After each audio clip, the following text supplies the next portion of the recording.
7:24. Now, we've spoken on this show before about the infection of thousands of patients in this country with deadly diseases caused by the use of contaminated blood products.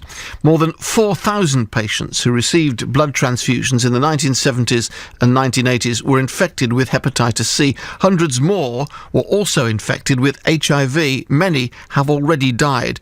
And it's thought there could be thousands more unknowing victims of the so-called tainted blood scandal, the blood they received having come from such sources as convicted drug addicts in jail in America. Now, there's been decades of campaigning and lobbying with those affected and their families and loved ones calling for treatment and compensation. Matthew Harris from Brixworth found out in 2010 that he was infected with hepatitis C after being given a contaminated blood clotting agent in the early 80s when he was just 11 years old. Matthew is now a married man with a young family, and he's fighting for action to be taken to help him and others like him. Matthew has haemophilia. He'll be taking medication to control that for the rest of his life, but he's been battling to receive the drugs that are available to treat the hepatitis C. When we last heard from him in December, he told me he was well down the pecking order for those drugs. But he's told me this week that there's now a glimmer of hope in that regard. The government have treated those with the most severe problems, and then it's just working down the ladder, and I'm in line now to get it. And when, do you know? No, I've got to go and see a consultant in March at some point. So that's one side of the story. The other side, of course, is all about financial compensation for what you and thousands of other people have been put through by all of this. And where's that gone now? Well, Jane Ellison, the Minister for Public Health, has put forward a consultation, and she's got some ideas of what she'd like to do. Many of the groups are not particularly happy.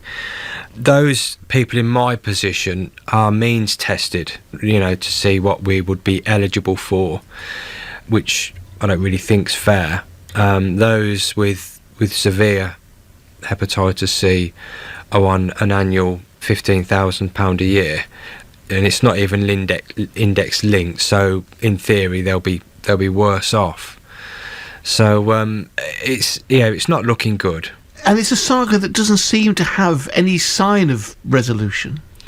No, it's not. I don't know why. They just seem to be dragging their heels on and on and on. I really can't understand why they just can't just admit liability and say we've done wrong, we're going to do right, and this is what we're going to do. I was hearing a report the other day about the thalidomide crisis that occurred, of course, if you remember, the birth defects crisis that occurred as a result of pregnant women taking the drug thalidomide in the 50s and early 60s. And there are many people who were involved in that who still have not yet had any resolution to their compensation claims. So that isn't very encouraging to hear, that these things can drag on for decades. Well, that's right. It can drag on for decades. I mean, this has been dragging on now since the late 70s, very early 80s.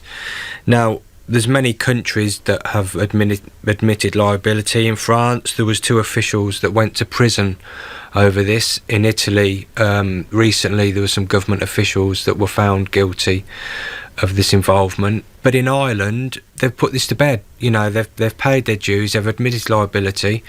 Some of the payments are big, but you can't put a price on a life. Some of the payments are between £250,000 and £5 million.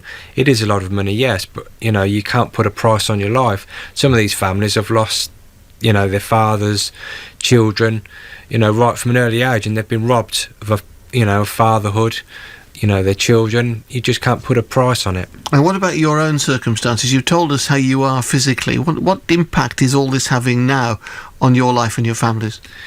Health-wise, I certainly do have a few problems. Some of the side effects are what they call brain fog, which is, you're forgetting things all the time, which, is happening to me.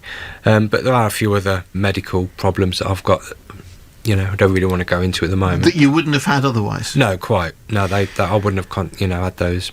And what about the family support? What's the family been like, knowing what you're going through? My wife's extremely good. She's really understanding. I've got a sister that, certainly takes an interest. But I try to keep some of it quiet. I've got members of family that have had to move away from the area because they've been stigmatised with this brush, and, it's just not right. I'm quite happy to broadcast my side of things, because I've got nothing to hide. It's not something that I've done. It's something that I've been given unwillingly and unknowingly. So what do you want to see happen now, Matthew, where we are today, the middle of February 2016?